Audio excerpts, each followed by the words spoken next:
2006년부터 노동건강단체들은 살인기업들을 선정해서 발표해 왔습니다. 저희가 굳이 살인기업이라고 명명한 것은 조사 과정에서 90% 이상이 법을 위반하고 대부분의 죽음은 충분히 막을 수 있었는데, 살릴 수 있었는 죽음이었는데 방치하거나 외면하거나 너무나 솜방망이 처벌을 해서 죽은 자리에 또 다른 죽음들이 이어지고 있기 때문에 살인기업들이라고 명명했습니다. 2021 최악의 살인기업 1위입니다. 한 번의 사고로 모두 38명의 노동자가 돌아가신 한익스프레스입니다. 발주처입니다. 하나그룹과 연관이 있는 발주 기업으로서 한익스프레스에 저희가 2021 최악의 살인기업 1위로 선정하였습니다.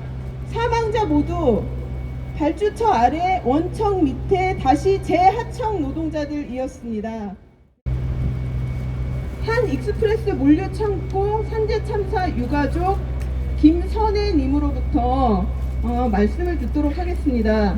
안녕하세요. 저는 2020년 4월 29일 발생한 한익스프레스 산업 중대재해 희생자 고 김형주님의 딸 김선혜입니다. 벌써 1년이라는 시간이 지났습니다. 주위에 추모제 이야기를 하면 다들 벌써 그렇게 됐느냐고 묻습니다. 제 자신을 비롯한 모든 유가족분들은 힘들고 가슴 아픈 시간들을 가까스로 이겨내며 간신히 보낸 너무 긴 시간인데, 정말 살가운 지인님에도 당사자가 아니면 이렇게 간극이 큰 것이구나 하고 많이 느꼈습니다. 그러니 사고를 저지르고도 자신들이 무엇을 잘못했는지 인지조차 못하고 있는 기업들이, 특히 2021년 최고의 살인기업인 한익스프레스가 사고 날짜는 언제였는지, 몇 분이 희생되셨는지 기억은 하고 있는지 너무도 뻔뻔스럽게 아무렇지도 않게 지내고 있는 것을 보면 정말 분노가 치밀어 오릅니다. 38분의 천하보다 귀한 생명이 희생된 사고 발생의 진짜 주범인 발주처 한익스프레스가 제대로 처벌받는 정의로운 대한민국이 되어야겠습니다.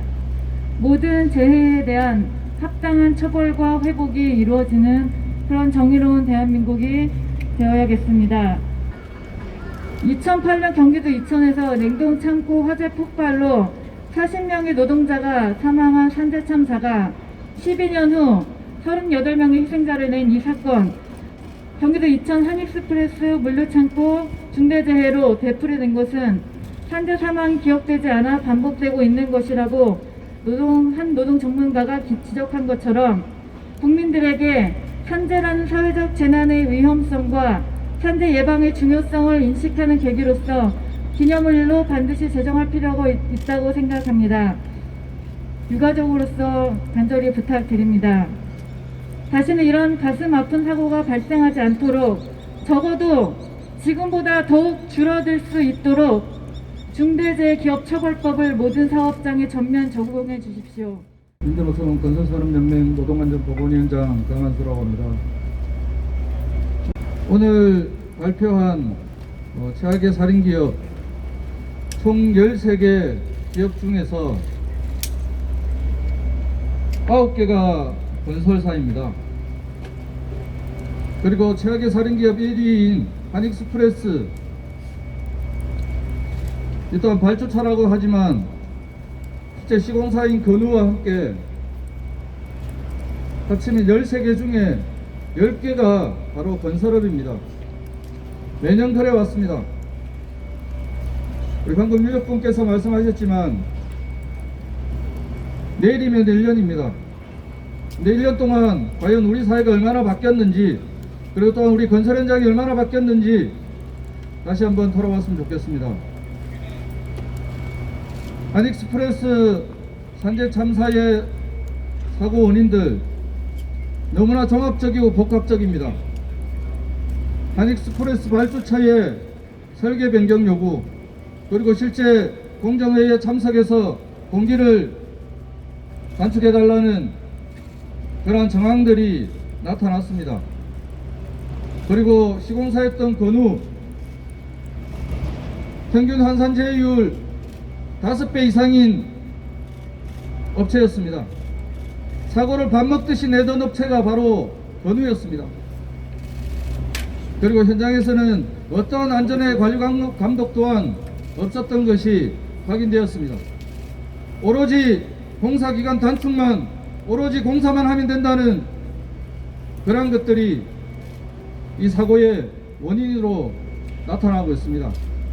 또한 우리 건설 산업에서 가장 적폐라고 이야기하고 있는 불법 다단계 하도급 3차, 4차까지 하도급이 내려갔던 것이 명백히 확인되고 있는 것이 바로 이 사고의 종합판입니다. 얼마 전 지난주 일요일이었습니다. 4월 24일에도 남양주에서 또 비슷한 사고가 발생되었습니다. 또 그 일주일 전에는 대구에 있는 아파트 현장, 건축 현장에서 일요일날 32살의 젊은 청년 노동자가 맞아 죽는 사고가 발생했습니다. 건설 현장 여전히 남들 쉬는 일요일에 관리자도 제대로 없이 안전에 대한 관리 감독이 방치된 속에서 우리 건설 노동자들만 아웅다웅 모여서 일하면서 언제 사고가 날지 모르는 그런 것이 여전한 현실입니다. 지난 4월 초 고용노동부에서 2020년 산재사고 발생 보고를 했습니다. 건설산업에서만 458명의 건설노동자가 죽었습니다. 2019년에 비해서 30명이 늘었습니다. 그런데 그 458명의 산재 사망사고 노동자들 중에서 20억 미만 공사 현장에서 죽은 노동자가 170명이 넘습니다.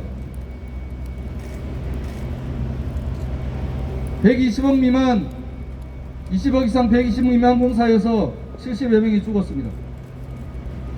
한 해 458명 중 250명이, 반이 넘는 250명이 120억 미만 공사 현장에서 죽었습니다. 그런데 중대재해기업처벌법 5인 미만 50억 미만 유예라고 합니다. 이게 무슨 법입니까? 중대재해기업처벌법 제대로 다시금 손봐야 됩니다. 그리고 더 이상 죽지 않고 다치지 않는 건설안전 특별법 정부 부처 국회가 나서서 즉각 제정할 것을 요구합니다. 중대재해처벌법 관련돼서 한익스프레스 1심 판결문을 간단히, 시간이 아주 짧기 때문에 아주 간단히만 분석을 하겠습니다. 1심 판결 선고 12월 29일 날 있었고 2심 진행 중인 사건입니다. 38명이 사망을 했고 12명이 상해를 입은 사건입니다. 이게 현실의 숫자 감각을 넘어서는 분들이 사망하셨기 때문에 솔직히 저로서는 이게 잘 와닿지가 않습니다. 이게 1명, 2명 사망한 사건은 뭐 종종 봤지만 이렇게 많은 분들이 사망한 사건은 사실 일상의 감각을 뛰어넘기 때문에 오히려 좀 공감하기가 더 쉽지 않은 측면이 있습니다.